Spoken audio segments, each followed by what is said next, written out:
അപ്പോൾ ഈ മദ്യത്തിൻ്റെ കാര്യത്തിൽ അങ്ങനെ ഒരു സേഫ് ഇൻടേക്ക് എമൗണ്ട് ഉണ്ടോ? മദ്യം എത്ര അളവിൽ ഉള്ളിലേക്ക് പോകുന്നു എന്നുള്ളതനുസരിച്ചല്ല സോഷ്യൽ ഡ്രിങ്കിങ് ആണോ അല്ലെങ്കിൽ ഹാംഫുൾ ഡ്രിങ്കിങ് ആണോ എന്നുള്ളത് നമുക്ക് വരുന്നത്. മദ്യം നമ്മുടെ ഹെൽത്തിനെയോ ബിഹേവിയറിനെയോ എഫക്ട് ചെയ്ത് കഴിഞ്ഞാൽ അതിനെ സോഷ്യൽ ഡ്രിങ്കിങ് ആയി കണക്കാക്കാൻ കഴിയില്ല. അത് ഹാംഫുൾ ഡ്രിങ്കിങ് ആണ്. സേഫ് ഡ്രിങ്കിങ് എന്ന് പറയുന്നൊരു കൺസെപ്റ്റ് ഉണ്ടോ ഇല്ലയോ എന്നുള്ളതാണ് മറ്റൊരു ചോദ്യം. പല രോഗങ്ങളെ എടുക്കുമ്പോഴും മദ്യത്തിൻ്റെ അളവ് വ്യത്യസ്തമായ രീതിയിലാണ് സേഫ്.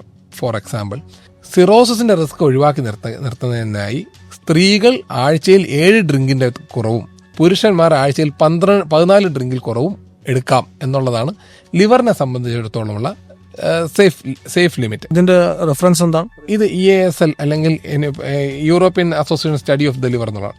പക്ഷേ ഇത് ലിവർ സിറോസിസിൻ്റെ മാത്രം കാര്യമാണ്, അത് നാം മനസ്സിലാക്കണം.